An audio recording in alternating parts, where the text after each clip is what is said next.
Mahanadi serial Lakshmi Priya ரீசெண்டாக ரொம்ப ஒரு கோபமான ஒரு போஸ்ட் போட்டிருக்காங்க. ஸோ அந்த போஸ்ட்டில் என்ன சொல்லியிருக்காங்கன்னா, இந்த போஸ்ட் யாருக்குன்னா, பேசிக் சென்ஸ் கூட இல்லாமல் அடுத்தவங்களோட ப்ரைவசியை பார்க்காம ரெஸ்பெக்ட் பண்ணாமல் இருக்கிறவங்களுக்கு தான் நான் இந்த போஸ்ட்டை போடுறேன். நான் ஒரு ஆக்டர்னால சோசியல் மீடியாவில் இருக்கனால என்னைய பற்றி என்னோட பர்சனல் மேட்டர் பற்றி பேச உங்களுக்கு எந்த ரைட்ஸுமே கிடையாது.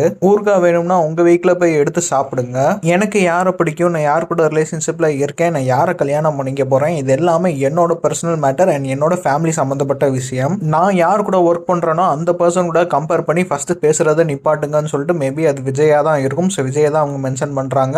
அந்த பர்சனாக இருக்கட்டும், நான் ட்ரெயின் பண்ணுற பர்சனாக இருக்கட்டும், நான் என் ஃப்ரெண்ட்ஸ் கூட யார் யாரெல்லாம் இருக்காங்களோ அவங்க கூடயும் கம்பேர் பண்ணாதீங்கன்னு சொல்லிட்டு போட்டிருக்காங்க. இது எல்லை மீறி போச்சு. இதுக்கு மேலே நான் சும்மா இருக்க மாட்டேன். அதனால தான் நான் இந்த போஸ்ட்டை போடுறேன். தயவு செஞ்சு உங்களுக்குன்னு ஒரு லைஃப்பை நீங்கள் செலக்ட் பண்ணி நல்லா வாழுங்கன்னு சொல்லிட்டு போட்டிருக்காங்க.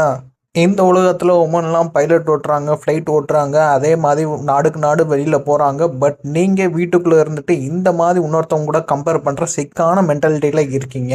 என்னோட நேமை ஃபஸ்ட்டு டேமேஜ் பண்ணுறதை நிப்பாட்டுங்க. அப்படி உங்களால் நிப்பாட்ட முடியாதுன்னா உங்கள் வீட்டில் பொண்ணுங்க இருப்பாங்க, தங்கச்சிங்க இருப்பாங்க, அவங்கள வச்சு யார் கூட வேணாலும் கம்பேர் பண்ணி பேசுங்கன்னு சொல்லிட்டு அதிரடியாக போட்டிருக்காங்க. ஸோ இந்த மேட்டர் மோஸ்ட்லி விஜய் கூட கம்பேர் பண்ணுறதுனால வந்தனால போட்ட போஸ்ட் மாதிரி தான் தெரியுது. அப்படி ஏதாவது வேறு ஏதாவது விஷயம் இருந்தால் அதை நீங்கள் கமெண்ட்ஸில் சொல்லலாம்.